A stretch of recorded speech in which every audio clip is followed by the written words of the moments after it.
नमस्कार। आज के इस संवाद सत्र की शुरुआत प्रार्थना से करते हैं।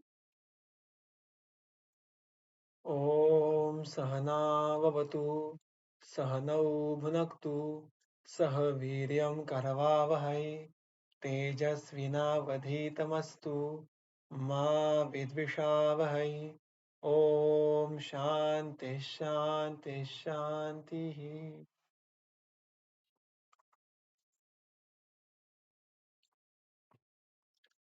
तिलक संहिता सूत्रस्थान अध्याय क्रमांक 5 का जो हम वाचन कर रहे हैं, अध्ययन कर रहे हैं, उसको आगे बढ़ाएंगे। आज हम सूत्र क्रमांक 14 से लेकर आगे वाचन करना प्रारंभ करेंगे। अतः ऊर्ध्वं शरीरस्य कार्यम् अक्षञ्जनादिकं स्वस्थवृत्तिम अभिप्रेत्य गुणतः संप्रवक्ष्यते। इसके पहले के सूत्र में उन्होंने किन सारी बातों को स्वास्थ्यम येन अनुवर्तते और अजातानां विकारणम अनुत्पत्तिकर इनका नित्य प्रयोग करना चाहिए, ये हमें नटशेल में एक इन कंसाइज मैनर ये हमें दिखाया था कि दो अलग अलग क्राइटेरिया है कि जो स्वस्थ वृत्त के जो अनेक अनेक एक्टिवली फॉलो करने से उपाय है उनका नित्य रूप से सेवन कीजिएगा और जिन हेतुओं से विकार उत्पन्न होने की संभावना है उनको वर्ज्य कीजिएगा। That was the summary of the previous सूत्र। अब उसके बाद वो इस अध्याय में स्वस्थ चतुष्क के अनुसार जो हमें एक्टिवली चीजें करनी है स्वास्थ्यम ये न अनुवर्तते इसके अंदर उसके बारे में विस्तार से हमें वो कहना प्रारंभ करेंगे। और इसलिए अतः ऊर्ध्वम यानी इसके बाद शरीरस्य कार्यम अक्षंजनादिकम शरीर के लिए कार्य कार्य इस शब्द का अर्थ है करने योग्य करने लायक। तो शरीर के लिए यानी शरीर के स्वास्थ्य पालन के लिए करने लायक जो बातें हैं उसमें अक्षंजनादिकम सबसे पहला जो उपक्रम है वो है अक्षी में अंजन यानी अंजन उपक्रम। उससे आगे जो सारे अन्य उपक्रम है वो किस अनुषंग से दिए हैं? स्वस्थ वृत्तिम अभिप्रेत्य स्वस्थ वृत्ति वृत्ति यानी टिक कर रहना बने रहना स्वस्थ। सो जिन उपायों के सेवन से स्वस्थ रहने की वृत्ति टेंडेंसी बनी रहेगी उनको अभिप्रेत करके गुणतः संप्रवक्षते। क्या यहाँ पे कार्यम गुणतः संप्रवक्षते अंजन इत्यादि जो कार्य है जो करने लायक चीजें हैं वो गुण के अनुषंग से इसके आगे हम आपको बताएंगे या कहे गए हैं। संप्रवक्षते ये भविष्य कालवाचक रूप हो तो यहां से आगे चलकर स्वस्थ वृत्त हितकर जो भी कार्य है देखिए हमने इसके पहले जो मात्रा का नियम देखा था वो आहार सेवन, उसके बाद यहाँ पे उन्होंने द्रव्यशाह वर्णन नहीं किया है तो कार्यशाह किया है यानी भिन्न भिन्न उपक्रम दिए हैं और उन उपक्रमों के गुण दिए हैं। तो ये एक रचना यहाँ पे समझना जरूरी है कि यहाँ पे इस द्रव्य का सेवन कीजिए इस द्रव्य का उपयोग कीजिए और इस द्रव्य के गुण धर्म है ऐसी यहाँ पे उसकी रचना नहीं है। आपको अलग अलग कर्म दिखेंगे और उन कर्मों के गुण दिखेंगे और उसमें सबसे पहला जो कर्म है वो अंजन है। अब इसमें कार्य इस शब्द पे जो टीका करते चक्रपाणी वो कहते हैं कार्यम इति अवश्य कार्यम। अब हमने इसके पहले ही देखा था कि इसके पहले के सूत्र में ही टीकाकारों ने सब बात कही थी कि स्वस्थ वृत्त परिपालन के बहुत ज्यादा हेतु है बहुत ज्यादा उपाय है। उन सारे उपायों को एक ग्रंथ में कहना ये असंभव है क्योंकि उससे ग्रंथ गौरव उत्पन्न होगा यानी ग्रंथ बहुत बहुत बड़ा हो जाएगा। तो इसलिए उन्होंने इसके पहले के सूत्र में उनकी मानो लक्षण या प्रॉपर्टी ये हमें कह दी और अभी उसके बाद उन सारे उपायों में से वो हमें कुछ उपाय मात्र बता रहे हैं। यानी इस अध्याय में जो भी स्वस्थ वृत्त के लिए कार्यों का उपायों का वर्णन है वो सर्व नहीं है, वो सर्व उपायों में से सबसे महत्वपूर्ण है। अतः टीकाकार इस टीका में लिखते हैं कार्य जो करना चाहिए वो अवश्य कार्य यानी सारे उपायों में भी जिसको अवश्य करना है बिल्कुल करना है उन उपायों का यहाँ पे विशेष वर्णन किया है इस अध्याय में और उनकी शुरुआत होती है अंजन से। तो उसके सबसे पहला सूत्र देखिएगा सौवीरम अंजनम नित्यम हितम अक्ष्णो प्रयोजयेत पंचरात्रे अष्टरात्रे वा श्रावणार्थे रसांजनम। अब यहाँ पे सबसे पहले अंजन का ही उल्लेख क्यों किया है तो चक्रपाणी जी इसके पहले के सूत्र की टीका में कहते हैं कि अंजनमेव आदौ उपाहितम प्रधान अवयव चक्षु परिपालकत्वात्। अगर आप आगे जाके अगर वाग्भट के जो उत्तर स्थान के नेत्र रोग के अध्याय है उसमें देखोगे तो उसमें उन्होंने कहा है कि चक्षुरेंद्रिय ये सारे इंद्रियों में प्रधान है, क्योंकि जिसको दृष्टि नहीं होती वो इस सृष्टि में जीवित रहकर भी कुछ साध्य कर नहीं पाता, उसके लिए बहुत सारी मुश्किलें हो जाती है। अतः इंद्रियों में भी सबसे प्रधान चक्षु को माना गया है मनुष्य के लिए। अब अगर आगे जाके 8वां अध्याय देखें इस चतुष्क का इंद्रियोपकर्मणीय, उसमें भी इंद्रियों के कर्म का वर्णन उन्होंने आकाश वायु इन महाभूतों के अनुसार नहीं किया है, बल्कि वहां पे चक्षुरेंद्रिय का उल्लेख पहले आता है। तो ये सारी बातें दर्शाते हैं कि मनुष्य के लिए चक्षुरेंद्रिय ये बाकी सारे इंद्रिय और अवयवों से भी प्रधान होने के कारण ग्रंथ ने अंजन इस उपाय का उल्लेख सबसे पहले किया है। यहाँ पे दिनचर्या के अनुसार क्रमशः कौन कौन से कर्मों को करना है, इस विचार से इन उपक्रमों का वर्णन नहीं किया है। सो ये इसके पीछे का सीक्वेंस ये वन आफ्टर सेकंड ऐसा नहीं है, बल्कि यहाँ पे सबसे प्रधान अवयव चक्षु है और उस कारण उसका उपक्रम उन्होंने सबसे पहले कहा है। सौवीरम अंजनम नित्यम, सौवीर नामक जो अंजन है उसको नित्य, उसका नित्य उपयोग करना है। नित्य का अर्थ चक्रपाणी जी कहते हैं प्रत्यहम। अब देखिए नित्य इस शब्द का अगर अर्थ लिटरली देखें हम तो होता है रेगुलरली। तो regularity can be every day, every alternate day, every third day. So regularity का अर्थ रोज, ऐसा हमेशा होगा ऐसा नहीं है। अगर आप अष्टांग हृदय की दिनचर्या का अध्याय पढ़े और उसमें अभ्यंगम आचरित नित्यम सो जराश्रम आता है ऐसा आया है, और वहां पे नित्य इस शब्द पे टीका जो आई है टीकाकारों की, मुझे अभी एग्जैक्टली स्मरण नहीं कि वो अरुणोक्त या हेमाद्री है, किंतु वहां पे वो बात कहते हैं कि यहाँ पे नित्य यानी आप कुछ लोग ये अल्टरनेट डे भी कर सकते हैं, कुछ लोग ये हर तीसरे दिन कर सकते हैं। तो ऐसा फ्लेक्सिबल उसका जो अर्थ है वो टीकाकार नित्य इस शब्द का वहां पे लेते हैं। यहाँ पे चक्रपाणी जी ने कहा है नहीं, अंजन या संविरंजन ये नित्य यानी प्रत्यहम यानी रोजाना करने की बात है। और वो क्या है, अक्षणोः हितम, जो अक्षियों के लिए हित है, नेत्र के लिए हित है, उसका आप रोजाना प्रयोग कीजिएगा ऐसा है। और पंचरात्रे अष्टरात्रे व श्रावणार्थे रसांजनम, हर पांचवी रात यानी एवरी फिफ्थ डे और एवरी फिफ्थ नाइट और एवरी एट्थ नाइट यानी हर पांचवी रात में या हर 8वीं रात में श्रावणार्थे रसांजनम, श्रावण करने के हेतु से रसांजन का उपयोग कीजिएगा। तो यहाँ पे सौवीरांजन और रसांजन ऐसे दो द्रव्यों के अनुसार उन्होंने अंजन कर्म का वर्णन किया है। इसमें से संवीरांजन के बारे में जो टीका आई है कि सुवीरा नामक नदी के समीप जो भी पार्थिव द्रव्य मिलता है उसको संवीरांजन ऐसा नाम से बुलाया गया है। अभी आजकल के स्थिति में एक तो सही अगर उसके बारे में चर्चा करें तो अंजन उपक्रम करना ये बहुत ही दुर्लभ हो गया है स्वस्थ वृद्धों का अपेक्षा रख के। काजल डालना for the sake of cosmetic purpose is different scenario, किंतु ग्रंथकारों को ये जो संवीरांजन है वो तो और एक हम कह सकते हैं कि अल्पज्ञ या अनुक्त इस प्रकार का द्रव्य आजकल माना जाता है, क्योंकि उसकी निश्चित ही करना ये लगभग असंभव हो गया है।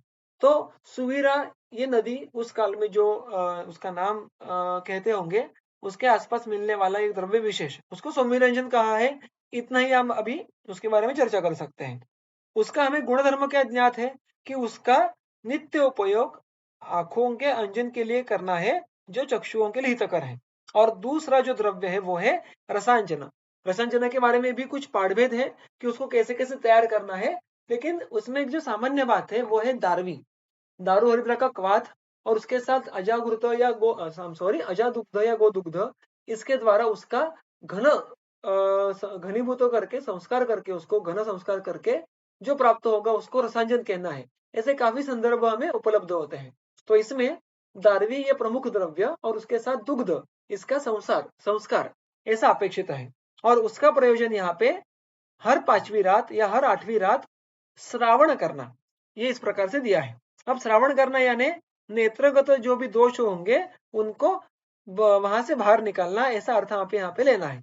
अब इस सारे कर्म के बारे में थोड़ी उसके पीछे की जो कहानी मीमांसा है वो आगे के सूत्रों में आती है। देखिए ग्रंथकार कहते हैं चक्षुस्तेजोमयम तस्य विशेषा श्लेष्मतो भया ततः श्लेष्महरम कर्म हितम दृष्टेः प्रसादनम दिवातन्न प्रयोक्तव्यम नेत्रयोः तीक्ष्णमंजनम विरेक दुर्बला दृष्टिः आदित्यम प्राप्त सीदति तस्मात् श्राव्यम निशायाम तो ध्रुवम अंजनमिष्यते।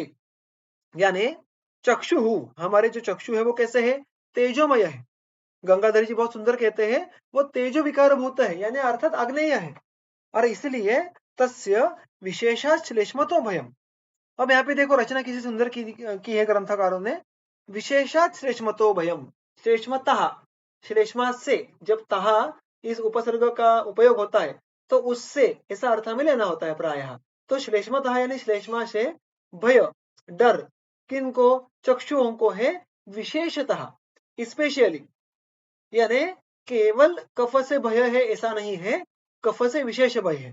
तो यहाँ पे गंगाधर जी कहते हैं कि देखो वो शारीर भाव है, तो किसी भी शारीर भाव को शारीर दोष जो है वात पित्त कफेभ्यः भयम भवति।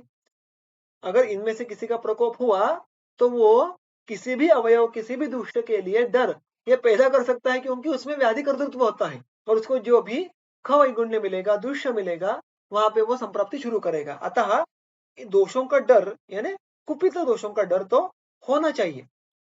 और यहाँ पे वो कहते हैं कि उसी प्रकार यहाँ पे नेत्र को अन्य अवयवों की तरह किसी भी प्रकोपित दोष से भय तो होगा ही होगा, किंतु उनमें से भी तत्रापि विशेषेण वातपित्तापेक्षया चक्षुषः तैजसस्य विरोधी गुणात् आप्यत्वेन श्लेष्मतः भयम।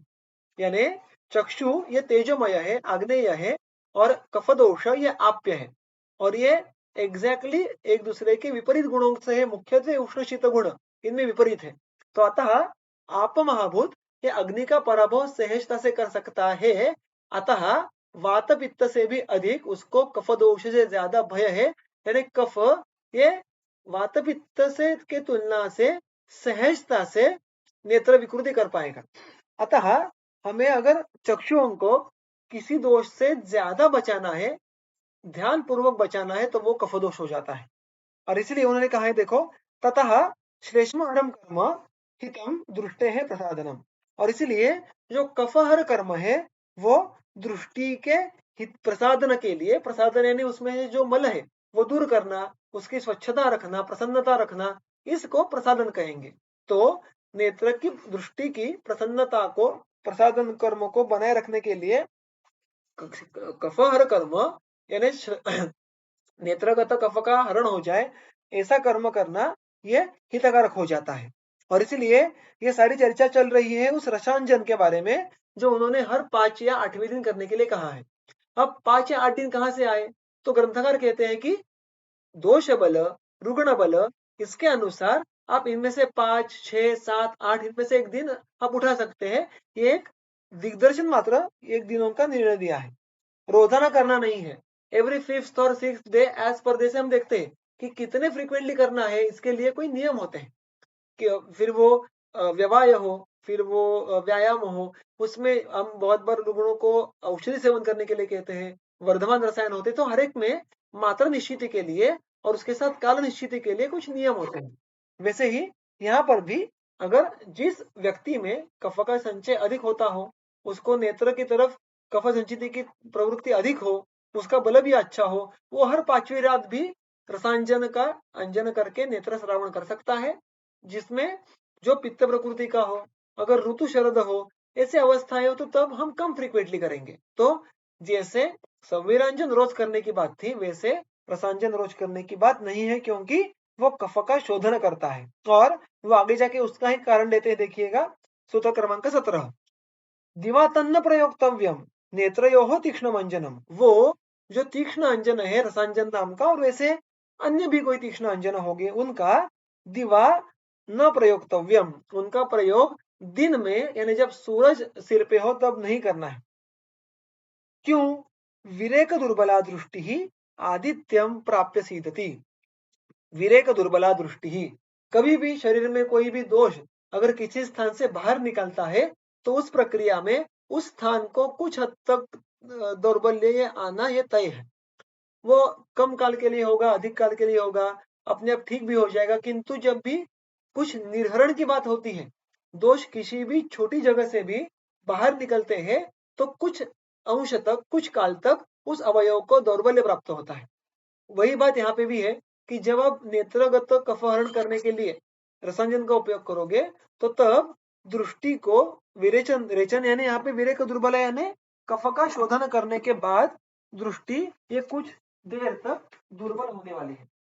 अब अगर दृष्टि तो यहाँ पे उसके बाद दिन भर में जब भी अगर दिवा यानी उस पर आदित्य यानी सूर्य सूर्य की वहां पे उपस्थिति ये होने वाली है। जब भी हमारे आंखों पे सूर्य का प्रकाश आएगा, जब हम भी बाहर निकलेंगे तो दृष्टि ही आदित्यम प्राप्य सीदति।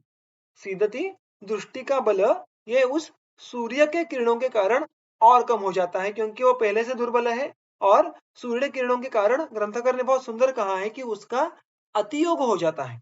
उसको जो प्रकाश नामक इंद्रिय अर्थ है, रूप नामक इंद्रिय अर्थ है, वो सह नहीं हो पाता सूर्य का, और अतः दृष्टि दौर्बल्य प्राप्त हो सकता है। इसी कारण तस्मात् श्राव्यम निशायाम तु ध्रुवम अंजनम इष्यते। इसीलिए जो श्राव्यम अंजनम है, यानी जिस अंजन से नेत्रगत कफ का स्राव होने वाला है, वो निशायाम तु ध्रुवम इष्यते, निश्चित रूप से सूर्यास्त के बाद ही करना आवश्यक है। तो फिर वहां पे हमें सूर्य किरणों का भय नहीं रहेगा, उस कारण दृष्टि में दौर्बल्य नहीं आएगा, और उसके लिए कारण अति योगजन्य व्यापक होने की संभावना भी नहीं रहेगी। तो इस प्रकार से यहाँ पे उन्होंने रसांजन और उसके अनुषंग से जो शोधन प्रकार का अंजन है उसके बारे में चर्चा की है। और अभी एक बहुत ही सुंदर दृष्टांत वो हमें आगे चल के देते हैं सूत्र क्रमांक 18-19 में। यथा ही कनकादीनां मलीनां विविधात्मनां धौतानां निर्मला शुद्धि तैल चेल कचादिभिः एवं नेत्रेषु मर्त्यानां अंजनाश्चोत्तनादिभिः दृष्टि निराकुला भाति निर्मले नभसि इंदुवत्। यथा ही कनकादीनां, जैसे कनक इत्यादि। अब यहाँ पे कनक का अर्थ क्या है? अर्थात सुवर्ण, सोना, गोल्ड। और इत्यादि यानी उस जैसे और जो भी रत्न इत्यादि जो बहुमूल्य वस्तुएं होती है, जो जिनको स्वयं की प्रभा होती है। देखिए दृष्टांत में कभी भी एक कंपैरिजन होता है। यहाँ पे कंपैरिजन किसके साथ है? नेत्र के साथ है। नेत्र के अंदर सुश्रुत ने बहुत सुंदर वर्णन किया है कि नेत्र में ज्योति होती है साक्षात। नेत्र भी प्रकाशित होता है मानो, क्योंकि उसके अंदर अग्नि है। वैसे ही सुवर्ण इत्यादि रत्न धातुओं के अंदर भी स्वयं का तेज होता है, उनपे चमक होती है। वो विविधात्मनाम मलिनाम, यानी वो भिन्न भिन्न रूप से उनमें मल उसके ऊपर आ जाना, वो मलिन हो जाना, वो खराब हो जाना बाहर से, ये संभावना रहती है क्या? बिल्कुल रहती है। तो इस प्रकार से भिन्न भिन्न जो ऐसे मणि धातु इत्यादि बातें हैं, वस्तुएं हैं, उन पे जब मल आ जाते हैं तो क्या होता है? उनका जो उनकी प्रभा है, उनका तेज है, वो कम हो जाता है। तो वहां पे हमारा कर्तव्य क्या है? वहां पे उनका तेजवर्धन करना ये हमारा प्रयोजन नहीं है। उनका जो स्वयं का व्यक्त होने वाला तेज है, उस पे मानो जो परत सतह चढ़ गई है दोषों की, मल की, उसको दूर करना है। तो क्या करते हैं? देखो, धौता नाम निर्मला शुद्धि तैल चैल कचादि भी। अगर हमने रत्न सुवर्ण इत्यादियों को स्वच्छ किया, धोया किससे? फिर अब तेलों का उपयोग करके, कपड़े का उपयोग करके, बालों का उपयोग करके इत्यादि, यानी किसी भी स्वच्छ करने वाले वस्तुओं के द्वारा अगर मानो आपने केवल उस सुवर्ण इत्यादि द्रव्यों को निर्मल किया, निर्मल का अर्थ क्या है? मल को दूर कर लेना, तो केवल उससे ही भी शुद्धि हो जाती है। हमें सुवर्ण इत्यादि धातु रत्नों का तेज वर्धन करने की आवश्यकता नहीं होती। वैसे ही एवं नेत्रेषु आश्चोतन अंजनाश्चोतनादि भी, नेत्रों में आश्चोतन, अंजन और इत्यादि में पुटपाक इत्यादि जो भी नेत्रगत दोषों का हरण करते हैं, किन में? मर्त्यानाम। यहाँ पे मर्त्य यानी जो मरते हैं, मर्त्य ये पर्यायनाम, ये प्रायः मनुष्य के लिए, जाति के लिए उपयोग में लाया जाता है। तो इसी प्रकार से मनुष्यों में, नेत्रों में, मनुष्य के नेत्रों में जो भी मल है वो दूर करने के लिए अंजन, आश्चोतन, पुटपाक इत्यादि उपक्रमों का जब उपयोग करते हैं तो क्या होता है? दृष्टि ही निराकुला भाति। दृष्टि एक किसी भी आकुलत्व, किसी भी हेजीनेस या किसी भी विशेषण के बिना वो प्रकाशित हो जाती है। निर्मले निर्मले नभसि इंदुवत, जैसे कि जो खुला बादल हो, बादल में कोई भी अगर मेघ या अगर बादल नहीं हो, सॉरी, खुला आकाश हो, और आकाश में अगर कोई भी बादल मेघ नहीं हो, तो कैसे हमें स्वच्छ रूप से हमें इंदु यानी चंद्र दिखेगा? वैसे ही मानो हमारा नेत्र ये निर्मल होने के बाद स्वच्छ प्रसन्न भाता है। अब यहाँ पे गंगाधर इस दृष्टांत के बारे में एक इंटरेस्टिंग बात कहते हैं। वो कहते हैं कि अनेन दृष्टांतेन दृष्टे है तेजोमयत्वे अपि मंडलस्य सौम्यत्वम अपि ख्यापितम चंद्रमंडलवत। वो कहते हैं कि देखिए जो अंत में दृष्टांत दिया है कि खुले आसमान में यानी बादल नहीं हो तो चांद ये हमें स्पष्ट रूप से दिखता है। यहाँ पे चांद का ही दृष्टांत क्यों दिया?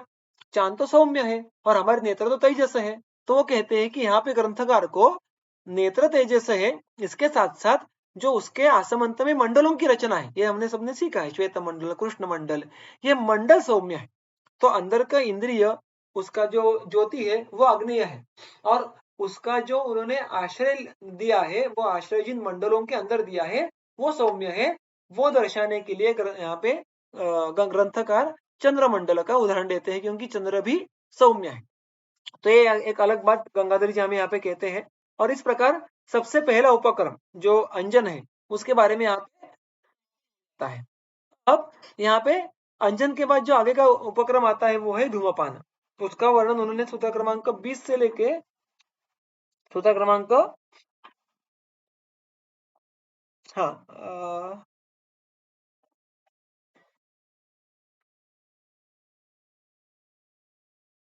55 तक, 55 तक, यानी ये सारे सूत्र मानो तकरीबन एक 35 सूत्रों में उन्होंने धूमपान का वर्णन किया है। देखिए यानी धूमपान का विस्तार उन्होंने कितना अधिक आवश्यकता से किया है। फिर वही बात, दुर्दैववशात हम अंजन के कंपैरिजन में भी और कम उपयोग हम स्वस्थवृत्त हितकर के अनुषंग से धूमपान का करते हैं। आजकल धूम्रपान देखने के लिए मिलता है जो विकृति है, लेकिन धूमपान का योग्य उपयोग करना यह मानो किसी भी व्यक्ति के द्वारा नहीं होता है।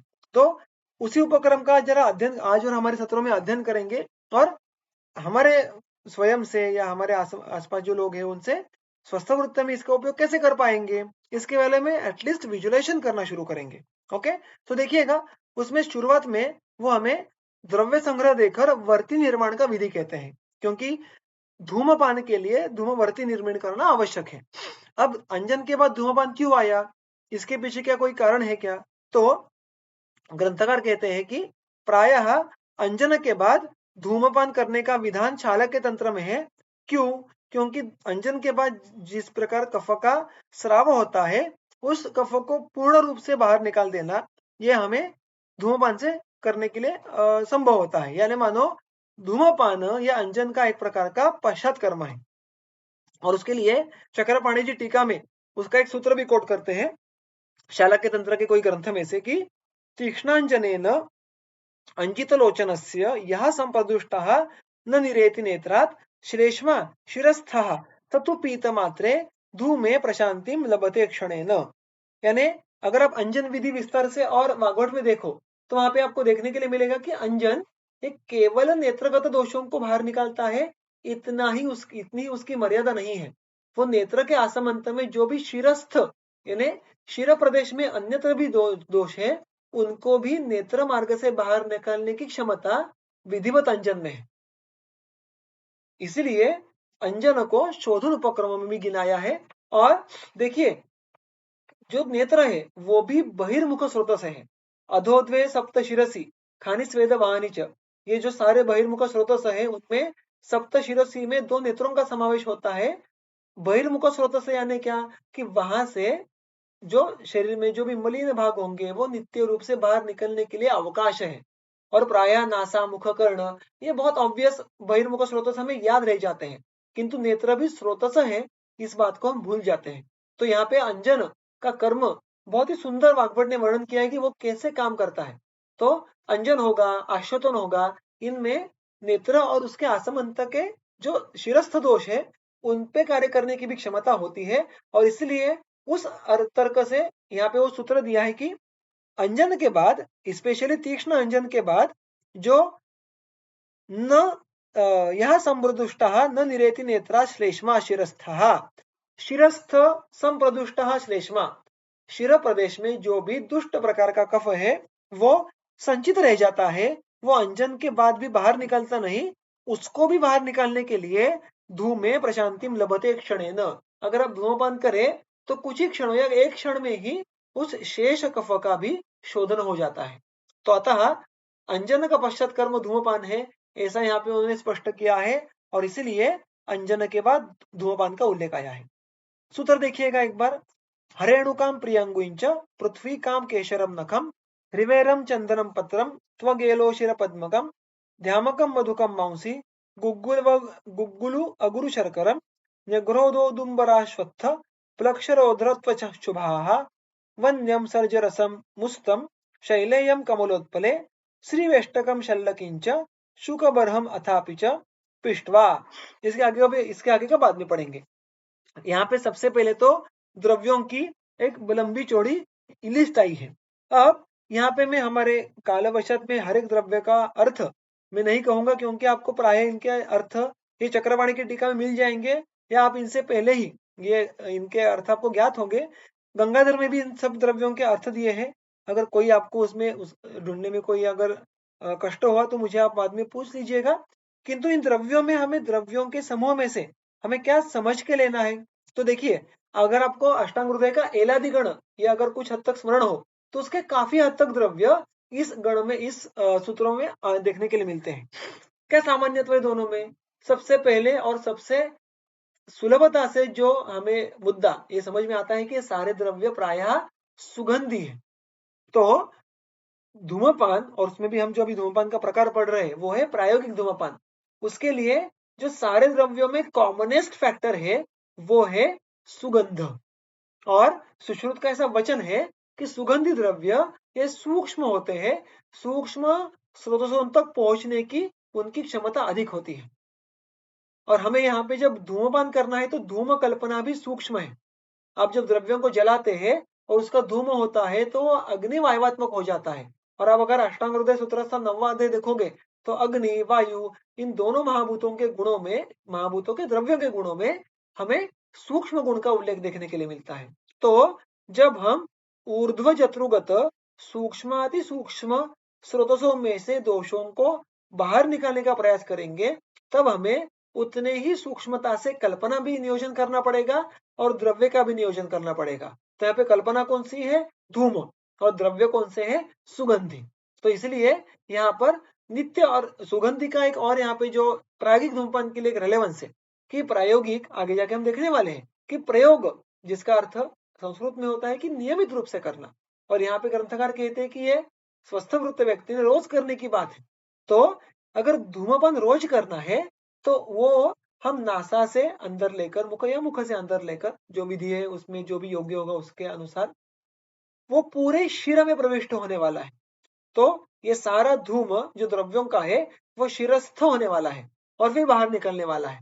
तो जब वो शिरस्थ इंद्रियों तक पहुंचेगा, मुख्यतः नासा के अंदर चला जाएगा, तो वहां पे हमें उसकी गंध की संवेदना होगी। और अगर ये सारे सुगंधित होंगे, ये गंध हमें प्रिय होंगे, तो उससे इंद्रिय और मन इनका तर्पण भी होता है, जो हमें रोजाना की जिंदगी में अत्यंत आवश्यक होता है। तो यहाँ पे सुगंध का जैसा एक महत्व ये सूक्ष्म शब्दोगामित्व है, वैसे ही इंद्रिय और मन का प्रसादन करना ये भी सुगंधी गुण का एक कार्य है। और इसलिए यहाँ पे प्रायोगिक धूमपान में अधिकांश वनस्पतियों में सुगंधित्व ये एक सामान्य बात है। दूसरी बात, इसमें एक न्यग्रोध से लेकर जो आगे तक एक ये आई पंक्ति आई है कि उसमें प्रायः जिसको हम पंचवल्कल कहते हैं, या पंचवल्कल में सारे नहीं आते, उस प्रकार के जो वृक्ष है, जो क्षीरी वृक्ष है, यानी न्यग्रोध, उदुम्बर, अश्वत्थ और प्लक्ष, और उसके साथ साथ लोध्र, उनके त्वचा शुभाहा, शुभाहा इन सारे त्वचाओं का विशेषण है। शुभ यानी योग्य, उपयुक्त, अच्छे, ऐसा उनका उन्होंने वर्णन किया है। तो यहाँ पर ये जो वैशिष्टपूर्ण उपयुक्त अंग है वो है इन सारे वृक्षों के, पेड़ों के छिलके। ये अगर आप देखने के लिए जाए तो अत्यंत कषाय होते हैं।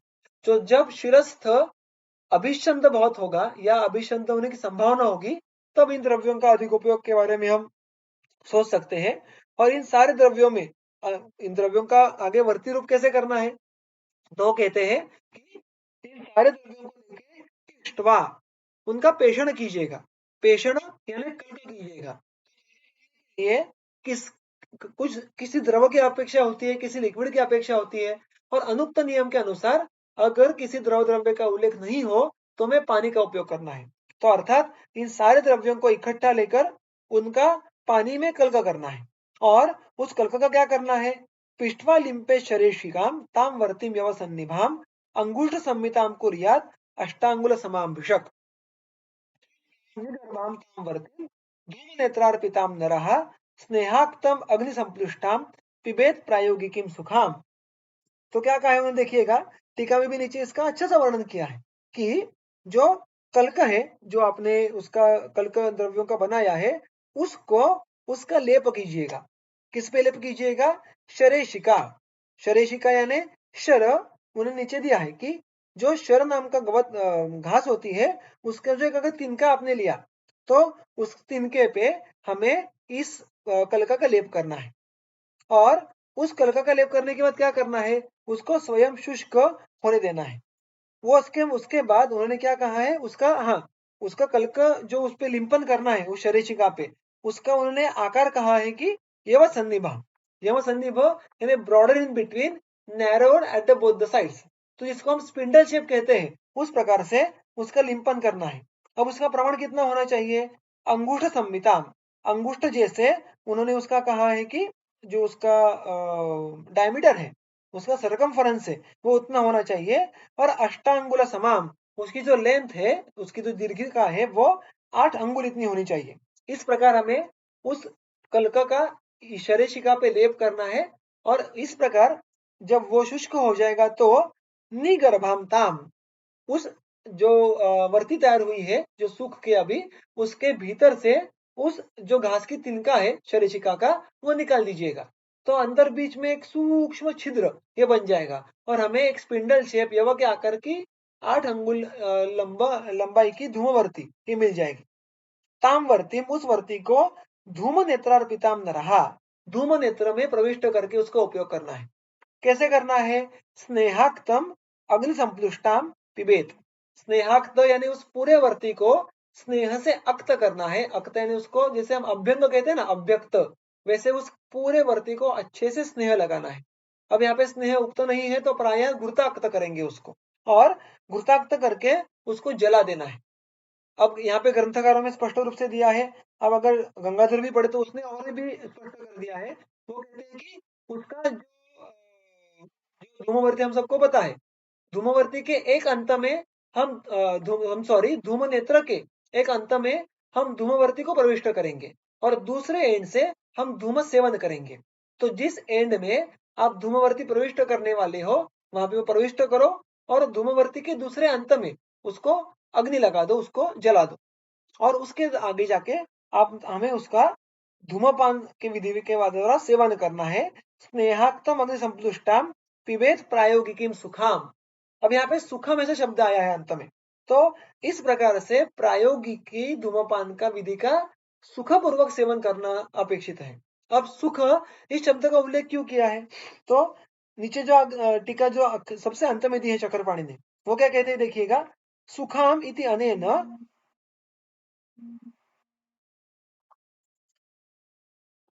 सुखाम इति अनेन अकटुकत्वम अनत्यत्वम च दर्शयति।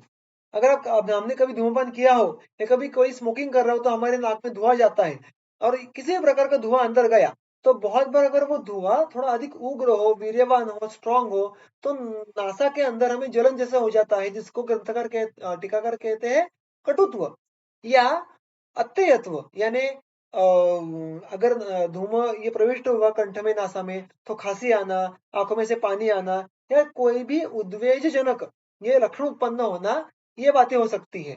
तो हमें ये जब हम प्रायोगिक धूमपान, इसका नाम प्रायोगिक क्यों रखा है? तो नित्य पेय, टीकाकार कहते हैं कि नित्य पान करने के लिए है। तो जब हम इसका रोजाना रोज इसका उपयोग करेंगे तो हमें किसी भी प्रकार का क्षोभ होना अपेक्षित नहीं है, कोई भी इरिटेशन होना अपेक्षित नहीं है। उस प्रकार हमें उसका ये सारा उपयोग करना है। तो अगर इस प्रकार से धूमपान करने के बाद भी कुछ इरिटेशन रहा, कुछ क्षोभ उत्पन्न हुआ, जलन हुई, कटुत्व आया, तो दोष ये वर्ती में या हमारी अवस्था में या विधि में कहीं तो दोष होगा। If it is done very properly, ये सारी बातें अगर सही होंगी तो रोज करने के बाद भी हमें इससे एक छोटा सा भी इरिटेशन उत्पन्न होने की संभावना नहीं रहेगी। ये सारी बात ग्रंथकार सुख इस शब्द द्वारा डिनोट करते हैं। ओके, सो ये हो गया प्रायोगिक धूमपान। उसके आगे आता है स्नेही का धूमपान। अब यहाँ पे बहुत ही सुंदर एक टीका में बात आई है गंगाधर जी के। एक मिनट। हम्म गंगाधर जी कहते हैं कि स्नेही का धूमपान और आगे चलकर जो ये है शिरोविरेचन के लिए जो आगे चलकर धूमपान का प्रकार है विरेचनी का धूमपान। तो इन दोनों धूमपानों का वर्णन क्यों किया है? अगर आप कह रहे हैं कि स्वस्थ वृत्त के लिए करना है तो स्वस्थ वृत्त में अतिरिक्त स्नेहन की आवश्यकता या विरेचन की आवश्यकता कैसे रहेगी? तो यहाँ पर गंगाधर जी कहते हैं कि देखिएगा यह स्वस्थ तो व्यवहार के लिए हम उसको या उसको हम स्वीकृत करते हैं। हमने इसका वर्णन इसके पहले में भी देखा था कि रुग्ण में दिन भर चौबीसों घंटे हर क्षण एग्जैक्ट 33.33% हर एक दोष सारे धातु एग्जैक्टली उतने कंडीशन में होंगे ऐसा अपेक्षित नहीं है। हमने क्या देखा था कि उद्वेजक लक्षणों के व्यतिरिक्त धातु साम्य होना ये स्वास्थ्य है। यानी धातु वैषम्य दिन भर में होता रहेगा। वयोरात्रि भुगतानम के बारे में भी हमने देखा था, किंतु उस अपडाउन के कारण दोष धातु मलों के कम ज्यादा होने के कारण किसी लक्षण की उत्पत्ति नहीं होनी चाहिए। इसका अर्थ क्या हुआ कि स्वस्थ व्यक्ति में भी दोषों का ऊपर नीचे होना संभव है। तो इस अवस्था में जो गंगाधर जी कहते हैं कि वृक्षस्य जो व्यक्ति मूलतः वृक्ष है जिसमें वृक्ष जल्दी उत्पन्न होता है ऐसे व्यक्तियों के लिए स्नेही का धूमपान दिया है। और जिन व्यक्तियों में वो आगे चला कहते हैं कि मूर्धनि बद्ध कफस्य स्वस्थस्य मूर्धनि यानी शिर प्रदेश में बद्ध कफ का संचय है, कफ घनीभूत है, अटका हुआ है, उसके लक्षण मात्र कोई बड़े नहीं है तो उसका भी निवारण करने के लिए यहाँ पे वैरेचनिक धूमपान किया है। तो ऑल्दो द नेम्स आर स्नेहन और विरेचन जो उपचारों के नाम है किंतु इनका उपयोग यहाँ में स्वस्थ व्यक्ति में जो थोड़े बहुत दोषों का अपडाउन होता है उनके अनुसार उनका उपयोग करने के लिए कहा है। इसके आगे चलकर टीकाकार ये भी कहते हैं कि इसका अर्थ ऐसा नहीं है कि इस प्रकार के धूमपान का उपयोग आप चिकित्सा में नहीं कर सकते। आप बिल्कुल कर सकते हैं किंतु उसका अधिक विस्तार हम यहाँ पे नहीं करेंगे क्योंकि स्वस्थ चतुष्क है। किंतु इसी विधि से इसी द्रव्यों से भी आप व्याधियों में भी धूमपान का उपयोग कर सकते हैं। तो ये सारी बातें हमें टीका में यत्र तत्र चर्चित की हुई देखने के लिए मिलती है। तो इसी पार्श्वभूमि से जो स्नेही का धूमपान है उसको देखिएगा। सूत्र क्रमांक 25 की दूसरी पंक्ति वसाघृत मधुच्छिष्ट युक्ति युक्त वरौषधि वर्तिम मधुरकैः कृत्वा स्नेहिकम धूममाचरेत। वर्ती करने यहाँ पर भी किन द्रव्यों से? मधुरकैः वरौषधि। तो यहाँ पे कहते हैं कि वर का शब्द का अर्थ है श्रेष्ठ। श्रेष्ठ औषधियों का चयन कीजिएगा। श्रेष्ठ किस कॉन्टेक्स्ट में? मधुरकैः। तो मधुर रसात्मक जो भी द्रव्य है उनमें से जो भी श्रेष्ठतम द्रव्य है उनको लेना अपेक्षित है। तो टीकाकार कहते हैं यहाँ पे कि जीवनीय आदि गण के जो द्रव्य है वो मधुर द्रव्य में सबसे श्रेष्ठ है। अतः अब जीवनीय गण के द्रव्यों का यहाँ पे संग्रहण कीजिएगा और उसका उपयोग करके हमें वर्ती बनानी है। और इस वर्ती बनाने के विधि का जो पहले की विधि के साथ उन्होंने फिर विस्तार नहीं किया है क्योंकि वही करना है।